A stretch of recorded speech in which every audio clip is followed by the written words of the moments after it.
Hello students, मैं सुशील शुक्ला आज आपसे बात करने वाला हूं क्लास 10th का जो यूनिट फर्स्ट है हमारी, उसमें लाइव प्रोसेस और लाइव प्रोसेसेस में बात करेंगे अपने लेक्चर 4 में रिस्पायरेशन की। बेटा आपको पता है कि रिस्पायरेशन का मतलब होता है श्वसन, और जितने प्रकार के ऑर्गेनिजम्स हैं, चाहे वो प्लांट हो चाहे एनिमल हो, रिस्पायरेशन की प्रोसेस सभी में होती है। इस रिस्पायरेशन की प्रोसेस में जो हम लोग ग्लूकोज लेते हैं, वो ग्लूकोज हमारे बॉडी में ब्रेकडाउन करती है और ब्रेकडाउन के बाद हमें एनर्जी मिलती है, और वो एनर्जी एटीपी के फॉर्म में होती है, और उस एनर्जी को हम स्टोर करते हैं एटीपी के रूप में, और समय समय पर हम अपने बायोलॉजिकल एक्टिविटीज के लिए उसको रिलीज करते हैं। तो हमें जरा ये आज देखना पड़ेगा कि जो डिफरेंस है, what is difference between respiration and breathing. बेटा ब्रीदिंग, बहुत सारे ऐसे प्लांट हैं जो ब्रीद करते हैं, जिनमें गैसियस एक्सचेंज होता है, और रिस्पायरेशन का मतलब यह है कि जो हमारे अंदर फूड जा रहा है उस फूड का ब्रेकडाउन हो जाए, और वो फूड हमारी ब्रेकडाउन करने के बाद हमारे अंदर एनर्जी को उत्पन्न करे। तो आपको ये पता है कि प्लांट भी रिस्पायरेशन करते हैं और एनिमल भी रिस्पायरेशन करते हैं। रिस्पायरेशन का मतलब होता है कि जो ग्लूकोज हम ले रहे हैं उस ग्लूकोज का कंप्लीट ऑक्सीडेशन हो रहा है, उसको हम कहते हैं रिस्पायरेशन। और इस रिस्पायरेशन की प्रोसेस में गैसियस एक्सचेंज, इसका मतलब है कि O2 की प्रेजेंस या एब्सेंस में भी ये प्रोसेस चलती है, और उसके दौरान हमें एनर्जी मिलती है। लेकिन आपको पता है कि प्लांट्स में अगर हम देखें तो प्लांट्स में रूट, स्टेम और लीव्स, रूट्स में भी आपको पता है कि इंटरसेलुलर स्पेसेस होते हैं, सॉइल पार्टिकल के बीच बीच में रूट हेयर्स लगे हैं, वहां पर इंटरसेलुलर स्पेस है, और उस इंटरसेलुलर स्पेस में भी गैसेस एक्सचेंज होता है। O2 आती है, CO2 बाहर होती है। इसी प्रकार बहुत सारे ऐसे हमारे पास स्टेम हैं, जैसे मैंगो ट्री की बात करें तो मैंगो ट्री का जो स्टेम है उसकी बार्क को हटाते हैं तो बहुत सारे न्यूमरस हमें छोटे छोटे पोर्स दिखाई पड़ते हैं, जिसको बेटा बोलते हैं लेंटिसिल, और इस लेंटिकल से द्वारा भी हमारा गैसेस एक्सचेंज होता है। इसी प्रकार बहुत सारे ऐसे हर्बेसियस स्टेम हैं जिनमें गैसियस एक्सचेंज के लिए स्टोमेटा पाया जाता है, और वो भी एक्सचेंज आप गैसेस करते हैं। लेकिन आपको पता है कि लीव्स में बहुत से छोटे छोटे पोर्स लाइक स्ट्रक्चर लगे हैं, जिसको हम बोलते हैं स्टोमेटा। स्टोमेटा या स्टोमा, ये स्टोमेटा भी क्या करते हैं कि गैसेस एक्सचेंज को कंप्लीट कराते हैं। तो हम ये देखें कि जो रिस्पायरेशन की हमारी प्रोसेस है वो कैसे चल रही है। हमें पता है कि जो रिस्पायरेशन हो रहा है वो उसके लिए एनिमल्स में बहुत सारे क्या है, रिस्पायरेटरी ऑर्गन्स हैं, और वो रिस्पायरेटरी ऑर्गन कई प्रकार से एनिमल्स में भी काम करते हैं, उसको बोलते हैं रिस्पायरेटरी ऑर्गन।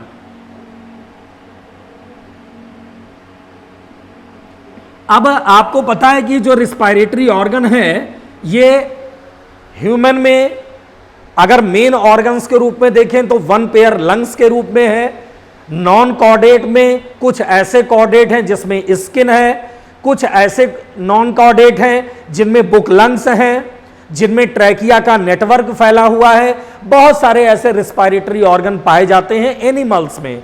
लेकिन अगर हम प्लांट्स की बात करें तो प्लांट्स में ये जो रिस्पायरेटरी ऑर्गन हैं ये हमारे लेंटिसिल्स होते हैं। रूट हेयर्स जो सॉइल पार्टिकल में धसी हुई है उसमें इंटरसेलुलर स्पेसेस है, वो गैसेस एक्सचेंज का काम कराती है, और लीव्स में भी हमारे क्या स्टोमेटा लगे हुए हैं बेटा। तो आज हम बात करेंगे कि रिस्पायरेशन, इस रिस्पायरेशन में जो ग्लूकोज हमने लिया है उस ग्लूकोज का ब्रेकडाउन कैसे हो रहा है, वो ग्लूकोज हमारे बॉडी में कैसे टूटती है और हमें एनर्जी कैसे मिल रही है।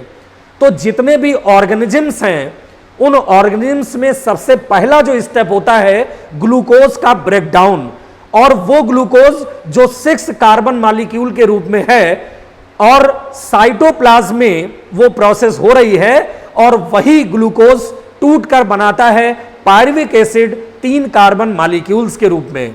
लेकिन ये पायरुविक एसिड हमारे ईस्ट सेल में, हमारे मसल सेल में, हमारे माइटोकांड्रिया में कैसे एनर्जी को बनाता है, कितने मॉलिक्यूल्स के रूप में बना रहा है, वो तीनों स्टेप्स ब्रेकडाउन का कैसे है बेटा, वो हम आपसे बात करने वाले हैं।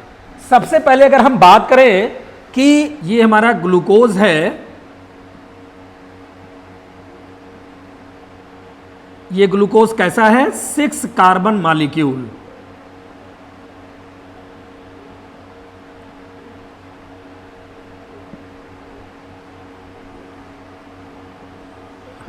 ये क्या करेगा, ब्रेकडाउन करेगा, और प्रोसेस कहां होगी, इन साइटोप्लाज्म।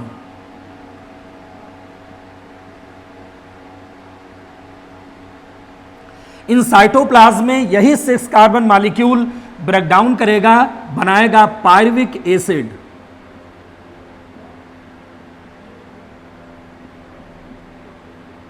ये पायरुविक एसिड 3 कार्बन मॉलिक्यूल के रूप में होगा,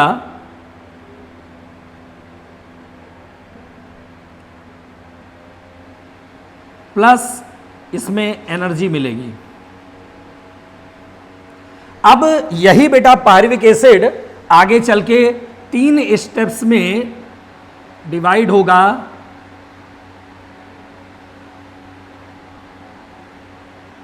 ये अगर हम देखें इन ईस्ट सेल में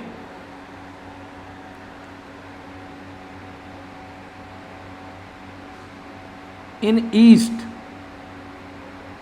अब ईस्ट सेल में क्या है, एब्सेंस ऑफ O2, तो क्या बनेगा सबसे पहले बेटा, इसमें बनेगा एथिल अल्कोहल,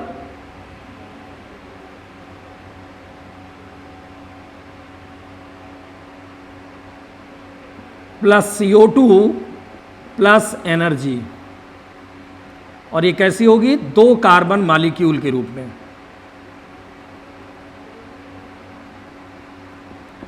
लेकिन अगर हम अपने मसल सेल्स में बात करें, लेक ऑफ O2,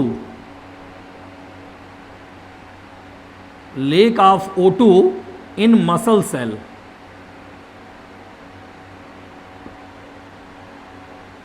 तो क्या बनाएगा बेटा, आगे बन जाएगा लैक्टिक एसिड,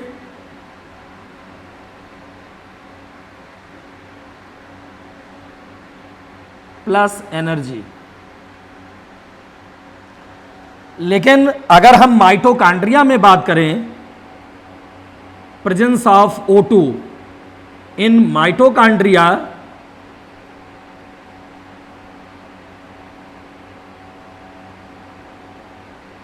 इन माइटोकांड्रिया में अगर हम बात करें प्रेजेंस ऑफ O2 प्रेजेंस है, तो क्या बनेगा, CO2 plus H2O plus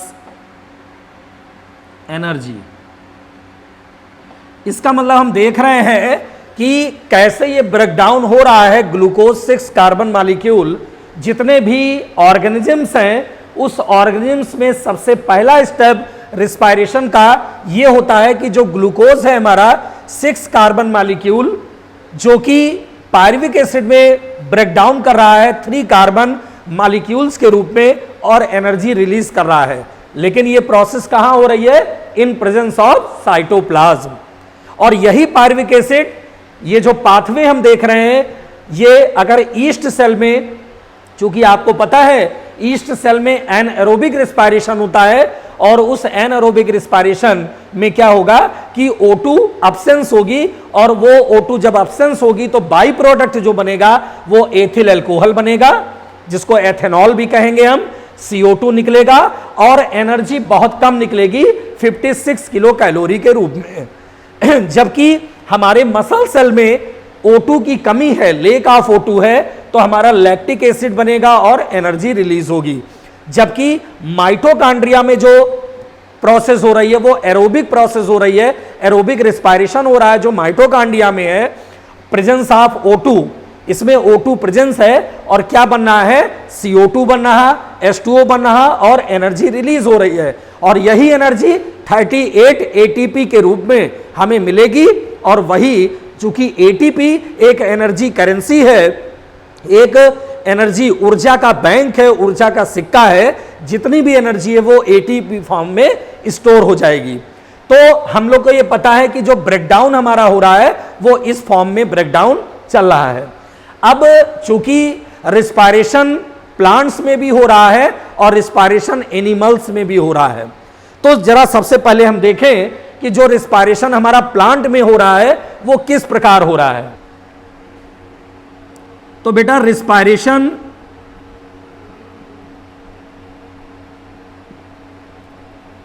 in plants,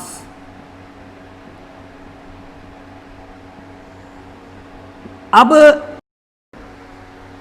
ये जो रिस्पायरेशन प्लांट्स में है, तो प्लांट में जो रिस्पायरेशन की प्रोसेस चलती है, आपको पता है कि प्लांट्स में रूट्स भी होते हैं, स्टेम भी होता है और लीव्स होता है। तो अब इनमें क्या है, गैसियस एक्सचेंज की प्रोसेस होती है। अभी मैंने बताया कि जो रिस्पायरेशन की प्रोसेस है वो तो रिस्पायरेशन की प्रोसेस एरोबिक और एनएरोबिक दोनों रूपों में चल रही है। एरोबिक की अगर हम बात जहां करते हैं तो वहां पर O2 प्रेजेंस होती है, लेकिन एनएरोबिक की जब हम बात करते हैं तो वहां पर O2 प्रेजेंस नहीं होती। और इस प्रकार का जो रिस्पायरेशन है वो हमारा ईस्ट में या बैक्टीरियल सेल में इस प्रकार से पाया जाता है। इसको हम फर्मेंटेशन भी कहते हैं। जहां पर फर्मेंटेशन की प्रोसेस होती है, जहां पर किण्वन होता है, वहां पर O2 अब्सेंस होती है। और ये O2 जब अब्सेंस है तो इस प्रकार से वो हम जो एनर्जी मिलती है वो बहुत लेस मिलती है, बहुत कम एनर्जी मिलती है। तो हमें ये देखना पड़ेगा कि ये जो एनारोबिक और एरोबिक की प्रोसेस है, अगर हम ये देखें तो सबसे पहले एरोबिक की प्रोसेस हम आपको बताते हैं कि जैसे हमने बताया कि ये है C6H12O6 प्लस 6O2, क्या बनेगा 6CO2 plus 6H2O plus 38 ATP energy.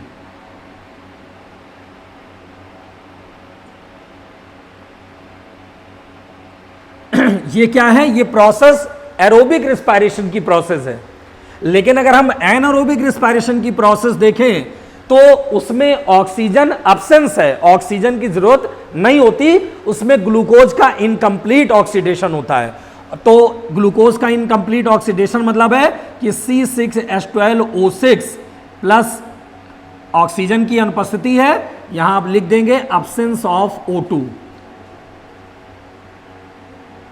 Absence of O2 क्या बन जाएगा, by product 2C2H5OH plus 2C2H5OH plus 2CO2 plus energy. इसका मतलब क्या है कि बहुत कम एनर्जी इसमें मिल रही है। ये बाई प्रोडक्ट जो बनना है, ये क्या बनना है, एथिल अल्कोहल बनना है। और आपको पता है ये क्या है, ये एक प्रकार का फर्मेंटेशन है। जितने भी अल्कोहलिक बेवरेजेस बनाए जाते हैं, अल्कोहलिक पेय पदार्थ बनाए जाते हैं, चाहे आप वो कोई भी सुक्रोज, कोई भी ग्रेप्स शुगर लीजिए या कोई भी आप अल्कोहलिक पेय पदार्थ लेते हैं और वो बना रहे हैं आप, तो वो क्या करेंगे, फ्रूट का जो जूस है उस फ्रूट जूस को क्या करते हैं, फर्मेंट करते हैं। और जब फर्मेंट करते हैं तो ऑक्सीजन की प्रेजेंस में नहीं करते, ऑक्सीजन नहीं मिलना चाहिए और वो सीधे ग्लूकोज चेंज हो जाता है एथिल अल्कोहल में।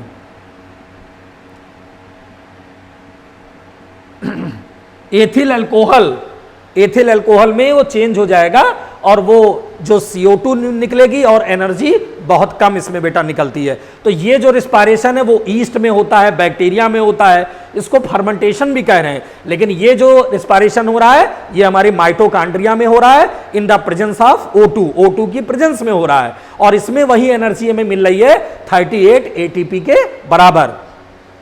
तो ये इसी दोनों प्रोसेस को मैंने ये ऑर्गेनिजम्स में तीन हमारे जो ग्लूकोज का ब्रेकडाउन हो रहा है उस ब्रेकडाउन को तीन प्रोसेस में मैंने आपसे बात किया है, ये 3 स्टेप्स में कैसे हमें एनर्जी मिल रही है। अब चूंकि ये जो रिस्पायरेशन इन प्लांट्स है, हमें पता है कि जो रिस्पायरेशन इन प्लांट्स है उसमें सबसे पहले अगर हम देखें कि मान लीजिए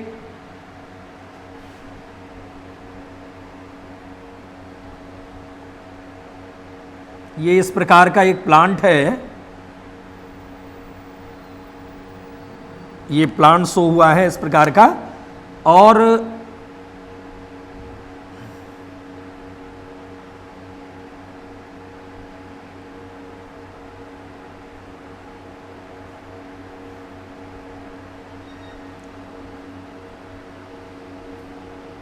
ये इस प्रकार का एक प्लांट है।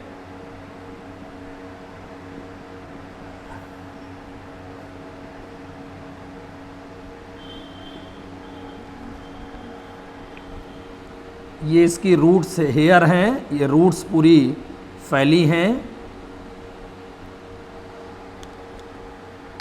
और ये हमारा सॉइल पार्टिकल है।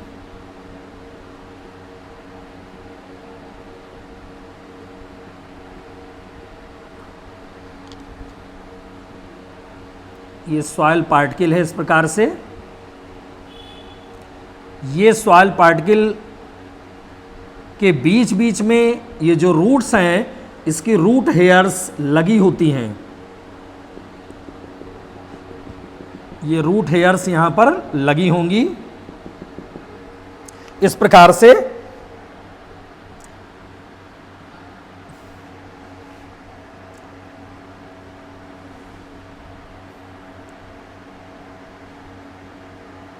ये रूट हेयर्स इस प्रकार से होती हैं, सॉइल पार्टिकल के बीच बीच में लगी हैं।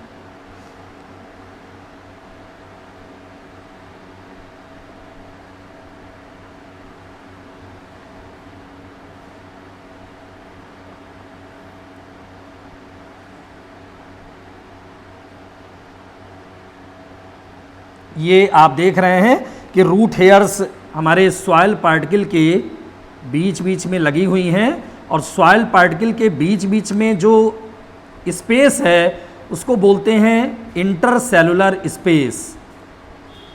ये इंटरसेलुलर स्पेस में गैसेस एक्सचेंज होता है, गैसों का आदान प्रदान होता है इसमें। तो अगर आप देखें तो इस प्रकार से ये सॉइल पार्टिकल हैं,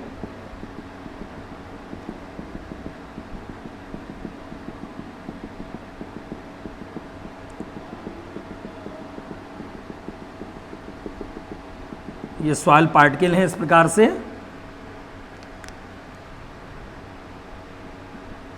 सॉइल पार्टिकल, ये रूट हेयर्स हैं,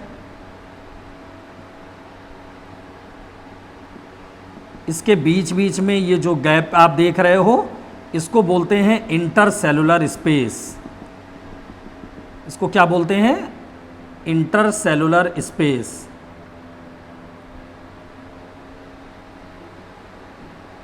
ये इंटरसेलुलर स्पेस है, गैसों का आदान प्रदान होता है, और इस प्रकार से इसमें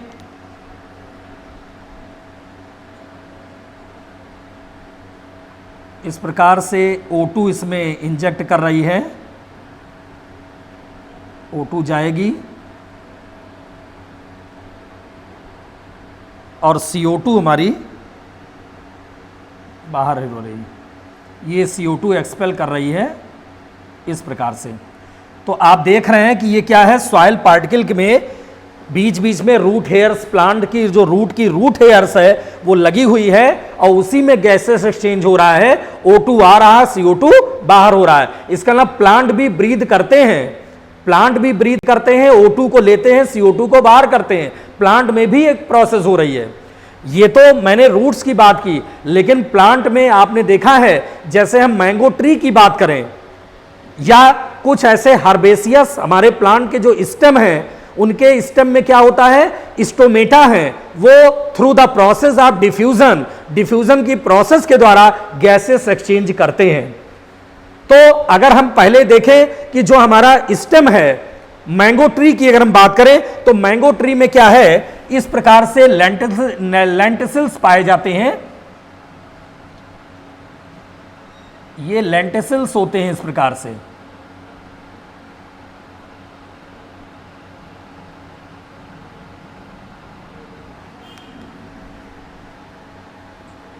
ये ऐसे ऐसे लेंटिसिल्स होते हैं, ये भी क्या करते हैं, गैसेस एक्सचेंज कराते हैं।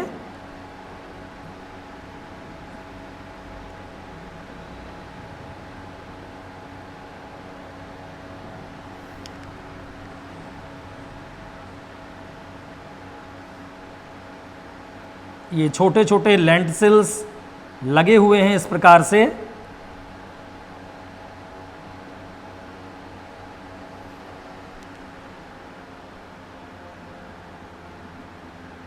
ये इस प्रकार से लेंटिसिल्स लगे होते हैं।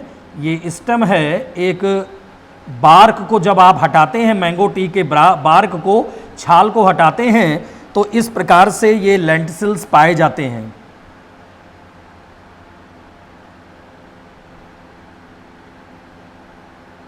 ये इस प्रकार से लेंटिसिल्स लगे हैं पूरे।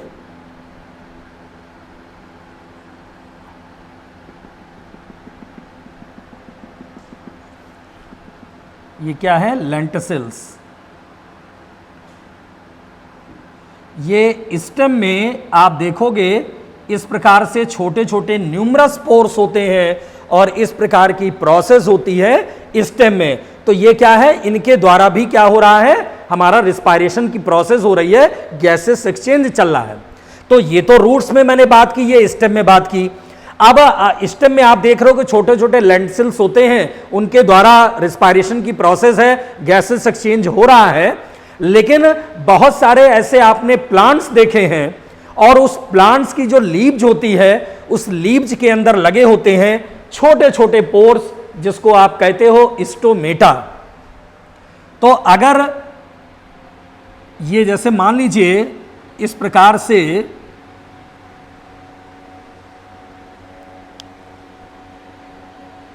ये लीफ लगी है इस प्रकार से, और आपको पता है कि लीफ में बहुत सारे ऐसे छोटे छोटे पोर्स होते हैं जिसको हम कहते हैं स्टोमेटा। आपको पता है स्टोमेटा का दो काम होता है बेटा, एक तो गैसेस एक्सचेंज कराना, दूसरा एक्सेस अमाउंट ऑफ जो वाटर है उसको इवेपोरेट करना through the process of transpiration. तो इसकी दो प्रोसेस होती है स्टोमेटा की, दो फंक्शन होते हैं, गैसेस एक्सचेंज और ट्रांसपायरेशन। तो ये मान लीजिए लीफ जो है, और अगर इस लीफ में देखें तो ये लगे होते हैं स्टोमेटा। और अगर स्टोमेटा को हम डिटेल स्ट्रक्चर देखें स्टोमेटा की इस प्रकार से,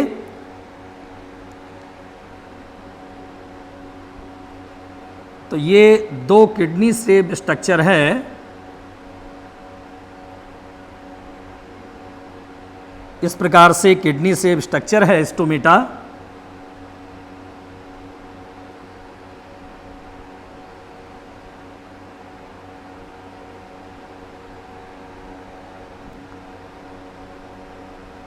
ये इस प्रकार से आप देख रहे हैं किडनी शेप स्ट्रक्चर है।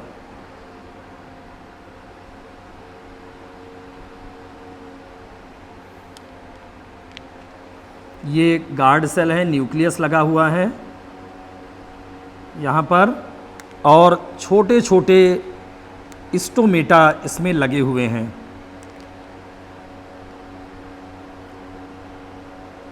ये छोटे छोटे आपके क्या हैं, क्लोरोप्लास्ट। ये दो गार्ड सेल आपस में जुड़ती है और जुड़ने के बाद ये पूरे स्टोमा के रूप में डेवलप हो जाती है। तो इसको क्या बोलते हैं, ये है हमारा क्लोरोप्लास्ट, ये बेटा होता है न्यूक्लियस, और ये होता है गार्ड सेल,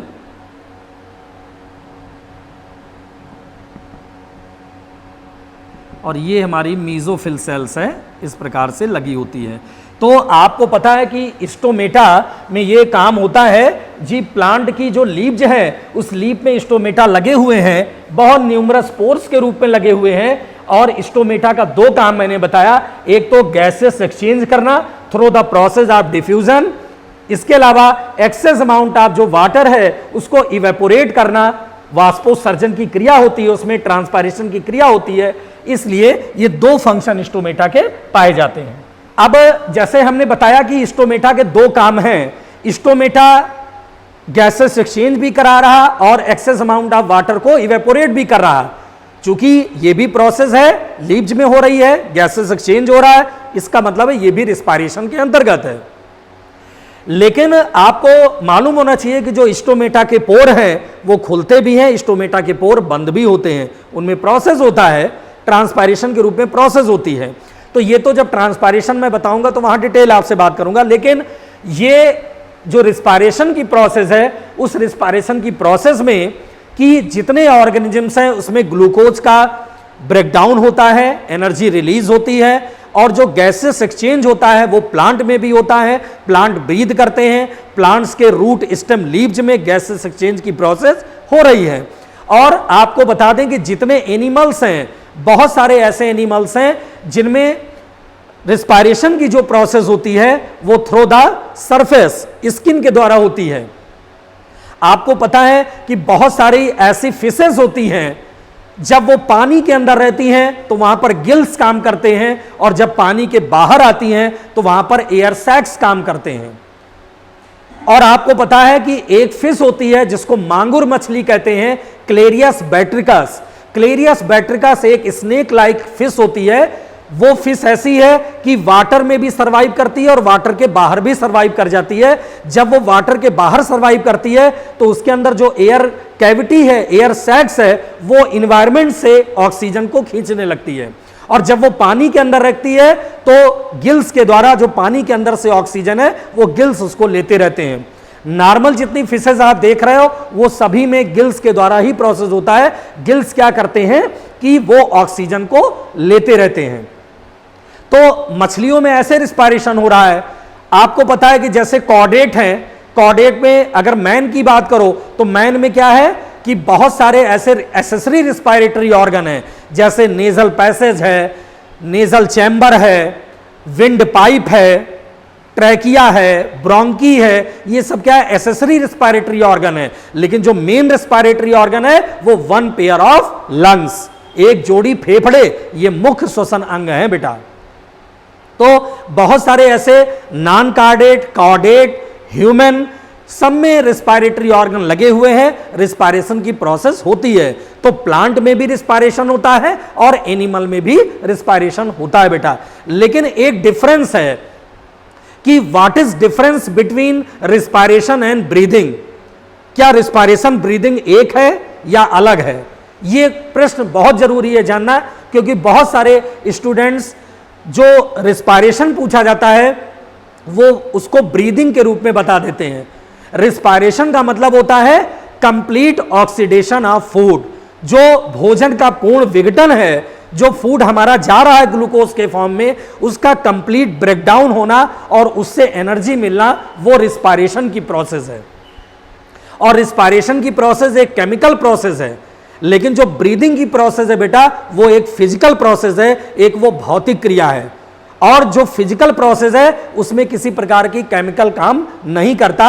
उसमें क्या होता है कि जो इन्वायरमेंट है, इन्वायरमेंट की प्योर O2 को हम लेते हैं और CO2 को बाहर करते हैं। तो O2 को लेते हैं, CO2 को बाहर करते हैं, it is also known as breathing. बहुत सारे ऐसे प्लांट है जो ब्रीद करते हैं, हम लोगों में भी ब्रीदिंग होती है और रिस्पायरेशन की भी प्रोसेस होती है। रिस्पायरेशन की प्रोसेस में ही गैसेस एक्सचेंज हमारा होता है। जिस समय ग्लूकोज ब्रेक डाउन करता है, उसी समय इन्वायरमेंट की O2 भी हम लेते हैं।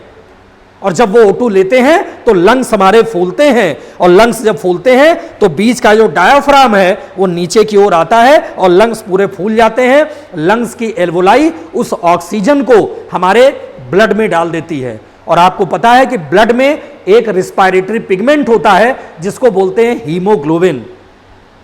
हीमोग्लोबिन का एक मॉलिक्यूल ऑक्सीजन के 4 मॉलिक्यूल से संयोग करता है और बनाता है बेटा ऑक्सी हीमोग्लोबिन। इसका मतलब है हम लोग जो ऑक्सीजन ले रहे हैं वो हमारे फेफड़ों के थ्रू, एल्वोलाई के थ्रू, वायु कूपिकाओं के थ्रू वो कहां जा रही है, हमारे ब्लड में जाती है। और ब्लड में एक रिस्पायरेटरी पिगमेंट है, आयरन का पिगमेंट है जिसको बोलते हैं हीमोग्लोबिन। हीमोग्लोबिन उस ऑक्सीजन को लेती है और लेने के बाद ऑक्सीजन के 4 मॉलिक्यूल से संयोग करके बना देती है ऑक्सी हीमोग्लोबिन। तो जैसे अगर हम इसका एक रिएक्शन देखें इस प्रकार, Hb+4O2, ये क्या है, हीमोग्लोबिन है। ये क्या है, हीमोग्लोबिन। हीमोग्लोबिन का एक मॉलिक्यूल ऑक्सीजन के 4 मॉलिक्यूल से संयोग करेगा, क्या बना देगा, HbO2 का होल 4। इसका मतलब क्या है, ये है बेटा ऑक्सी हीमोग्लोबिन। तो इसका मतलब है कि हम लोगों में जो लंग्स हैं वो लेते हैं। तो हमें ये डिफरेंस पता होना चाहिए कि रिस्पायरेशन क्या है, ब्रीदिंग क्या है। रिस्पायरेशन में एक केमिकल प्रोसेस है, ग्लूकोज का कंप्लीट ऑक्सीडेशन होता है और उसके दौरान हमें एनर्जी मिलती है। It is also known as respiration. Breathing is a physical process. Breathing एक फिजिकल प्रोसेस है जिसमें इन्वायरमेंट की प्योर O2 को हम लेते हैं और इम्प्योर CO2 को बाहर निकालते हैं, उसको बेटा कहते हैं ब्रीदिंग। तो आज मैंने आपको जनरल जो रिस्पायरेशन क्या होता है वो आपसे बात मैंने किया है, और प्लांट में जो रिस्पायरेशन हो रहा है, प्लांट्स के जो रूट, स्टेम और लीव्स में कौन सा ऐसा स्ट्रक्चर है जो रिस्पायरेशन में या ब्रीदिंग में, गैसेस एक्सचेंज में हेल्पफुल है, भाग ले रहा है, उसके बारे में बेटा बात किया। हम अपने अगले लेक्चर में इसी रिस्पायरेशन में डिटेल बात करेंगे कि एनिमल्स में रिस्पायरेशन कैसे होता है, कौन कौन से रिस्पायरेटरी ऑर्गन आते हैं, और ह्यूमन में जो हमारा रिस्पायरेटरी ऑर्गन किस प्रकार से है, लंग्स का स्ट्रक्चर कैसे है, और जो हमारी ब्रीदिंग की प्रोसेस हो रही है इनहेलेशन और एक्सहेलेशन के रूप में ये कैसे काम करती है। तो बेटा अगले लेक्चर में हम बात करेंगे रिस्पायरेशन इन एनिमल्स। आज मैंने बात किया था जनरल रिस्पायरेशन और रिस्पायरेशन इन प्लांट्स के बारे में। तो बेटा इस प्रोसेस को ध्यान से समझिएगा, वीडियो लेक्चर को ध्यान से सुनिएगा, और हमारे रिलायंट लर्निंग सॉल्यूशन में जाके हमारे चैनल को सब्सक्राइब करें और वीडियो लेक्चर को भी लाइक करें, शेयर करें। और कोई भी डाउट हो तो तुरंत उसको हमें बताएंगे, तो मैं आपके डाउट्स को और क्लियर कर पाऊंगा और आगे अच्छे से अच्छे लेक्चर आपको प्रोवाइड कराऊंगा बेटा। तो इसको ध्यान से बेटा आप इसको तैयार करिए, और अगले लेक्चर में हम बात करेंगे रिस्पायरेशन इन एनिमल्स की। ओके बेटा, थैंक्स।